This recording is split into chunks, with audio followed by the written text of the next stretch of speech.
Yo soy el tango que llega por las calles del recuerdo, donde nací ni me acuerdo en una esquina cualquiera.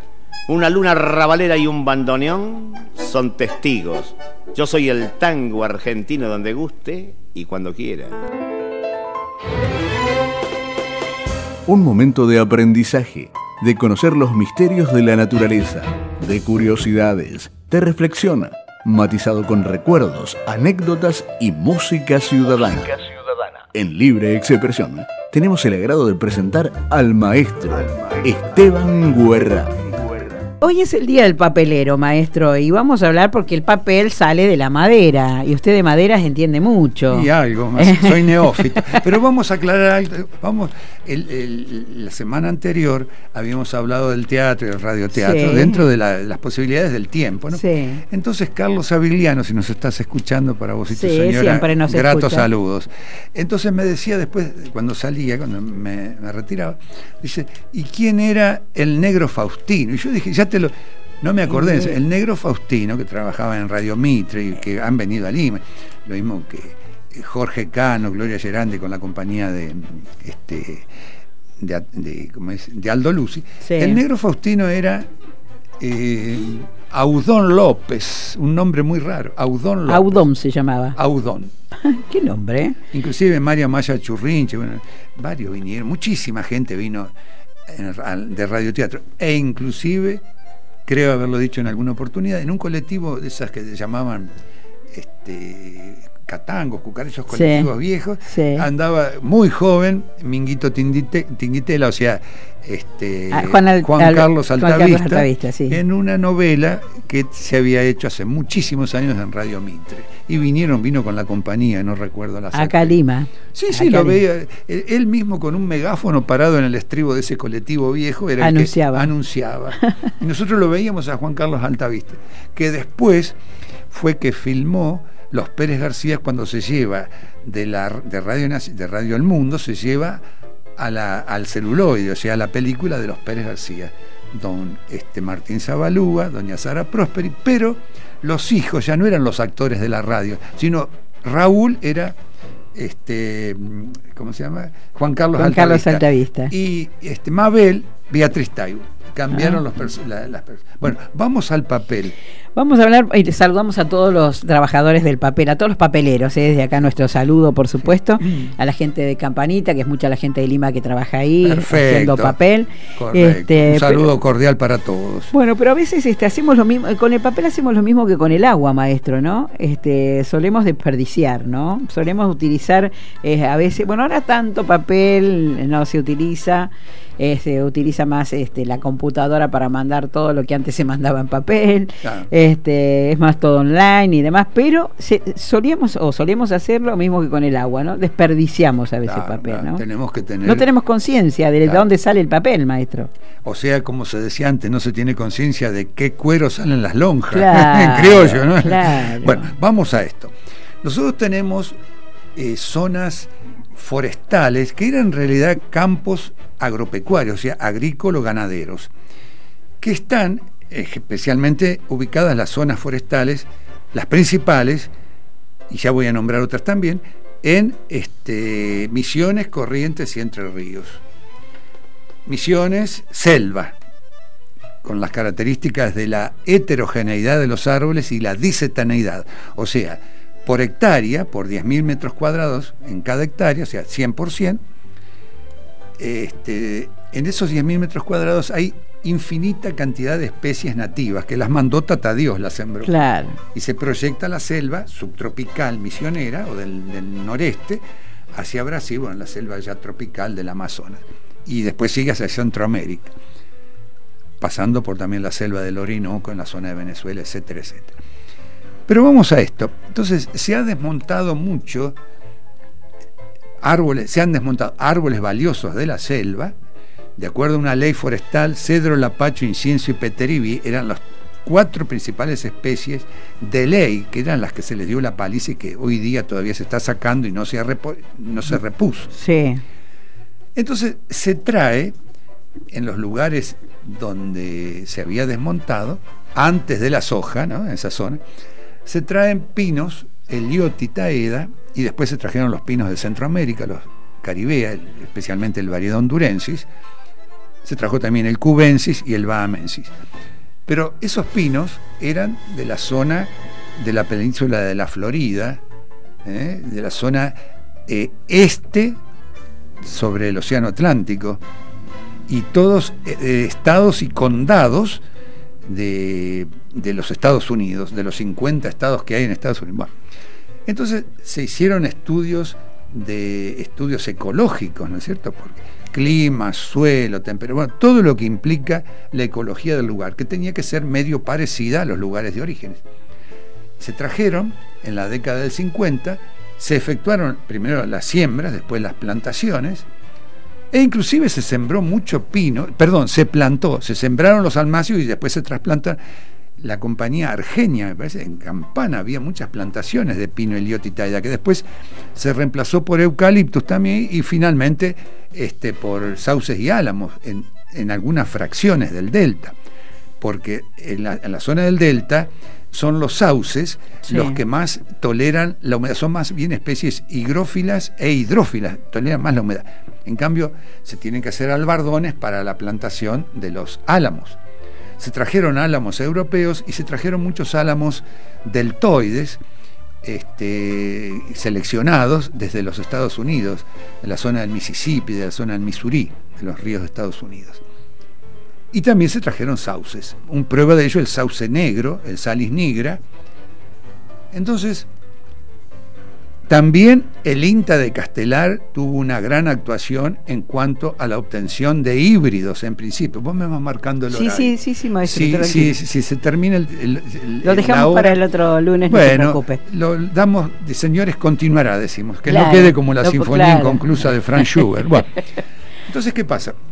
El INTA de Castelar, en la parte genética, inclusive había un señor de Italia,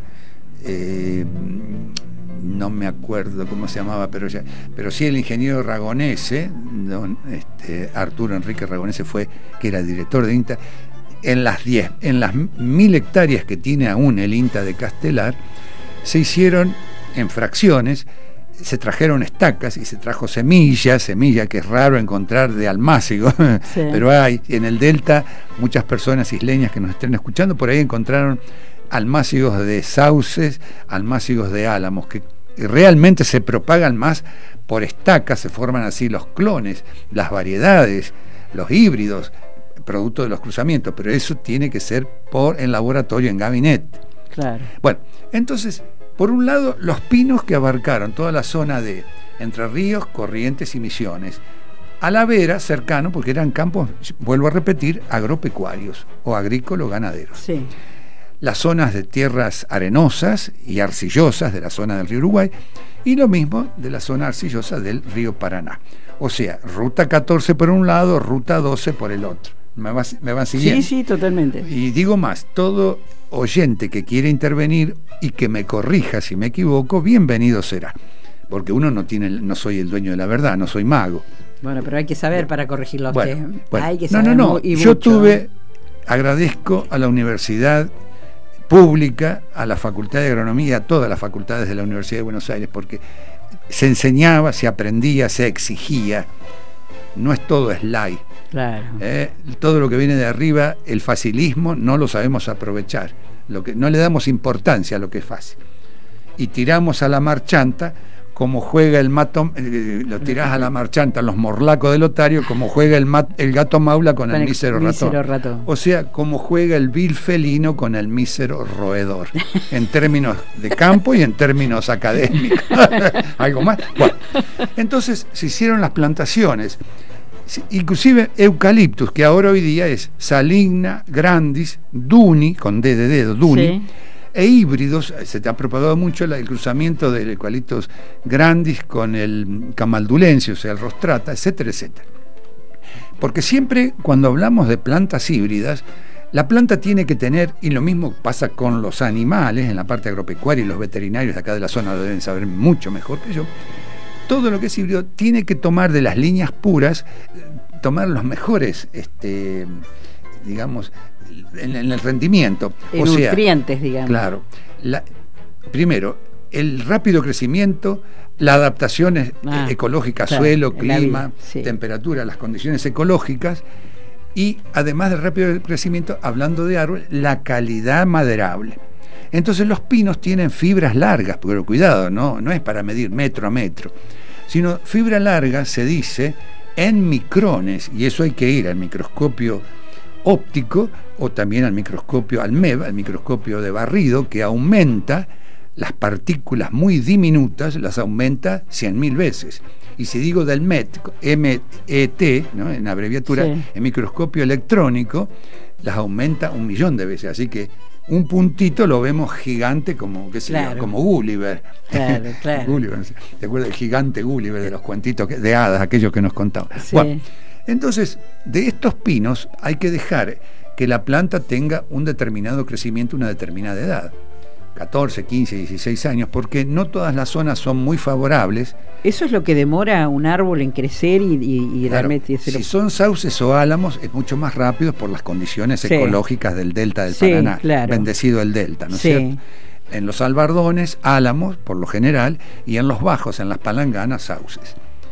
Conviviendo con todo el monte blanco, que es típico, que la gente del delta los conoce mejor que yo. Los conozco, pero no voy a quitar conocimientos a quien está in situ viviendo en el lugar. Bueno, y he tenido oportunidad también de ver plantaciones en Tucumán, Salta, Jujuy, en la parte de los valles, en las partes húmedas, porque los vientos que vienen del Atlántico descargan sobre las laderas de un lado de la selva de las Yungas. También ahí se ha desmontado, pero ya el crecimiento del eliote y el taeda no es lo mismo que los árboles tanto de eucaliptus como de pinos de la zona de la Mesopotamia, Entre Ríos, Corrientes, Misiones. Digamos que es una zona más de forestación para el consumo, para lo comercial, nuestra zona. Claro, porque tenés que tener en cuenta, se va cubicando el árbol, se va cubicando, primero se hace lo que se denomina área transversal en metros cuadrados por hectárea, y después el volumen, el crecimiento promedio, el volumen de metros cúbicos por hectárea año, y de ahí hay que saber también la edad del árbol.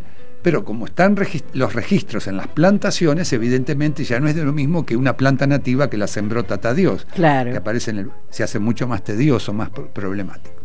Bueno, muy bien.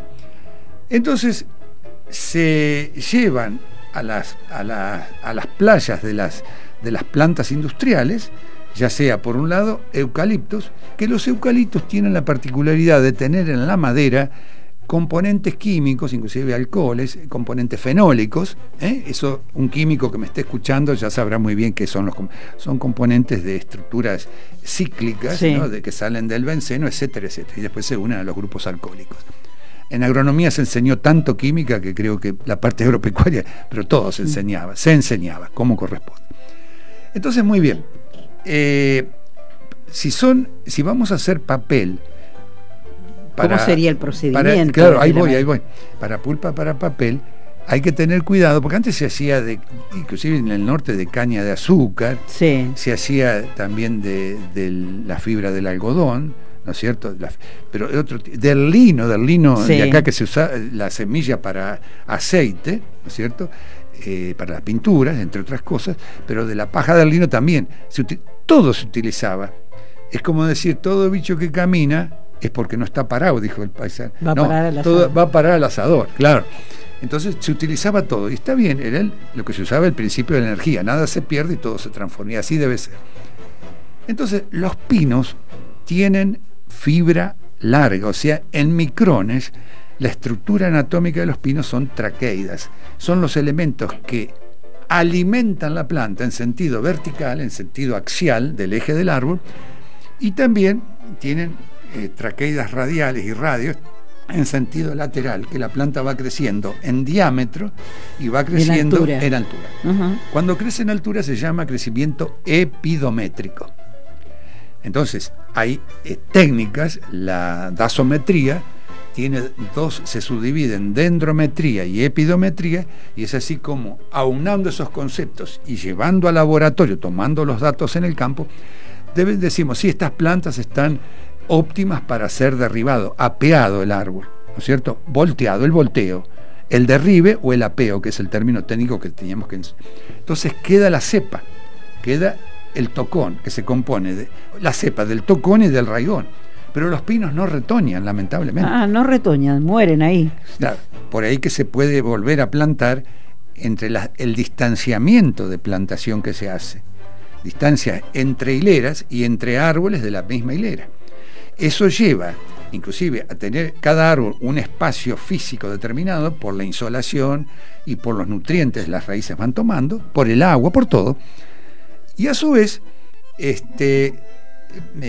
si fueran eucaliptus o si fueran acacias o álamos, sauces, los retoñan de la cepa por los tejidos, los meristemas. Claro. Meristemas son células muy endebles, muy finitas, que se van multiplicando y se van dividiendo, y que si el árbol tiene en la cepa tiene reservas, de ahí emergen y entran a largar los ejes.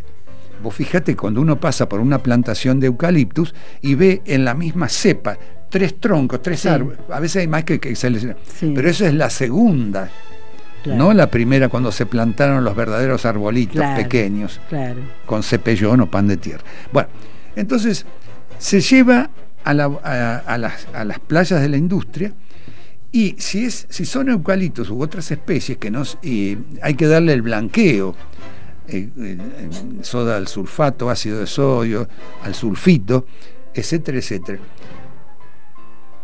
Y por otro lado, si es madera de álamo, pero ella es fibra corta y son fibras, ya no son traqueidas ni fibrotraqueidas. En la industria papelera se dice a todo fibras, pero desde el punto de vista de la parte agronómica, de la parte de ciencias naturales, cuando se forma a los técnicos, hay que decir, estas son verdaderas fibras, estas son fibrotraqueidas y estas son traqueidas. Y en la parte evolutiva, a través de los años, las traqueidas son las más viejas, digamos. Es decir, acá si decimos quién es el más joven, bueno, puede ser Carlito. ¿Y quiénes son? No, más o menos. Bueno, más. Entonces yo estoy en la época de las traqueidas. Claro, más bien. Pero hasta ahora me funciona. Pero maestro, o sea, discúlpeme porque ya tenemos que ir cerrando el bloquecito. Sí. Que lo vamos, es un tema que vamos a dejar para el lunes que viene también, ¿no? Esto de hablar de la madera y cómo se hace cómo llegamos al papel. Claro. A las papeleras, la pregunta que le hago. Pero cuidado. ¿Llegan pasta? ¿No llegan? No. Bueno, según, por ejemplo, Celulosa Argentina o Puerto Piraí en Misiones, llegan los rollizos. Los rollizos se muelen, se hacen los chips, los pedacitos de madera. Y después los chips se van, se los agrega, ya te digo, se les hace el lavado, se los va desfibrando. Inclusive había amoladores, pero eran de piedra, acá estaban en la fábrica que iban destruyendo los chips y la madera, y entonces quedaba la fibra. Bueno, es todo un proceso técnico, pero en principio en laboratorio se mide el tamaño de la fibra, se hacen promedios, se va a lo que se llama la estadística, y generalmente en la campana de Gauss hay que tener en cuenta siempre los promedios, manejándonos con los extremos. Y si se hace papel de diario, cuando hay que hacer un porcentaje, combinar la pulpa de fibras de álamo, de sauce, con la de eucaliptos con la de pinos, porque en la liaison, que dicen los franceses, la trabazón, la traba, cuando pasan por los rodillos, el papel de diario, si no tiene fibra larga, se abre. Claro, en cambio, los distintos papeles que hay son diferentes y distintos usos. Papel craft, papeles para bolsas de cemento, para bolsas de azúcar, etcétera. Bueno, ya lo vamos a decir en la próxima. Claro, vamos a hablar. El lunes vamos a terminar de hablar de este tema. Más que nada hablábamos del mismo, porque hoy también es el día del papelero, ¿no? Que saludábamos recién a los papeleros. Correcto. ¿Qué me dice? Aquí dice, buen día, Marité, buen día. Sí, al señor que está hablando, nosotros plantábamos sauce en la isla, álamo en albardones, con barretas. Perfecto. Con barretas, y acá es que en el Aduar, San José, que era todo de celulosa argentina, había plantaciones de pino y eucaliptus. En la isla ahí sí hay mucha variedad de sauce, salis negra, como decía usted, salis negra. Sí. Sauce 27, sauce álamo, sauce americano, álamo, sauce americano y muchas variedades más. Tengo un libro que es verdad lo que dice este señor. Y sí, es verdad lo que dice, porque él es ingeniero agrónomo y se dedicó justamente a la madera. Bueno, me envía fotos de las plantaciones, ahora se las muestro, maestro. Sí. Gracias, era Enrique Cepeda, ¿no? Quien nos mandaba esto. Gracias, muy amable. Sí. Bueno, es lo que está diciendo justamente, él ha trabajado claro, en eso. Pero ¿no? los sauces tienen maderas de color rosado a rojizo. Sí. Tanto el Salis humboldtiana, o el sauce criollo, pie femenino y masculino, como el Salis babilónica, el sauce llorón. Sí. Y después se trajo el Salis alba, variedad calva, hijo de una curandera mechera de profesión, es el tango, no. Hijo de el Salis alba, el sauce del Po, un sauce blanco, y de otro sauce blanco que en este momento no recuerdo. Entonces, el pie femenino del Salis alba, variedad calva, que se llamaba sauce álamo porque era muy recto, se utilizó mucho se propagó mucho en el Delta. Y había híbridos naturales, mestizo Amos, mestizo Soa, mestizo Pereira, mestizo Galvete, pero mira, mi memoria, bueno, yo lo daba para sexto, ya eran ingenieros agrónomos, y me respetaban y venían. Yo cabalgaba, Sancho, porque era firme lo que decía y siempre tenía la responsabilidad de formar a los futuros profesionales, que era así como se debe trabajar. Claro. Bueno, Enrique nos envía unas fotos, son máquinas de celulosa que trituraba la madera en la fábrica de Zárate, dice, ¿no? Ahora se las voy a mostrar, maestro. Bueno, un tema que lo vamos a dejar para el lunes próximo, vamos a seguir con esto porque vale la pena, y le quiero decir a Enrique que prontamente el maestro va a presentar un libro que habla de maderas, justamente aquí en Lima, ¿no? Él es especialista en eso, así que por eso hoy le preguntábamos sobre este tema, porque lo sabe realmente. Sí, el libro, ya di palabra y lo va a presentar Marité. Es un libro relativamente chiquitito, tiene 100 hojas, ¿sí? Hay muchas fotos y habla sobre la estética de la madera que usan mucho los arquitectos hoy día o los diseñadores, pero sin dejar de lado la importancia que tiene la madera en la Argentina. Claro. Y se habla de, y yo tuve que poner y actualizarme los nombres científicos, por ejemplo, estos lapachos que están acá enfrente ya no son más Tabebuia IP, ahora son Androanthus IP, con todas las H adentro. Y lo mismo que las leguminosas, ya no son más Prosopis, caldenes ni los algarrobos, ahora tienen unos nombres, pero que no me acuerdo en este momento. O sea que hubo que actualizar muchas cosas. Pero no le tengo miedo a nada, porque evidentemente uno es la culminación de una etapa y uno plasma a través de lo que ha hecho durante tantos años. Me parece maravilloso. Me parece buenísimo. Lo hice con mucha responsabilidad. Me parece buenísimo, muy bueno, ¿no? Que como dice el plasmar, pero, ¿no? Cuidado que no es en criollo, no es moco de pavo, en criollo, ¿no es cierto? El libro tiene es netamente técnico, pero se brinda más para la estética, el color de las maderas, el porqué del color, el sabor, el porqué del sabor por la astringencia que tienen taninos, el olor por los componentes químicos, la estética de la madera. Y señores carpinteros, ustedes sabrán mejor que yo, el corte radial es el más importante, el que tiene más resistencia. Y el tangencial, si bien lo es, cuidado en el secado, cuidado de muchas cosas. Está bueno saber, ¿eh?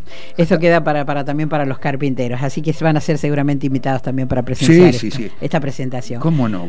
Maestro, muchísimas gracias y lo despido hasta el lunes, como siempre, todos los lunes aquí con nosotros. Entonces, merci beaucoup pour votre attention, madame.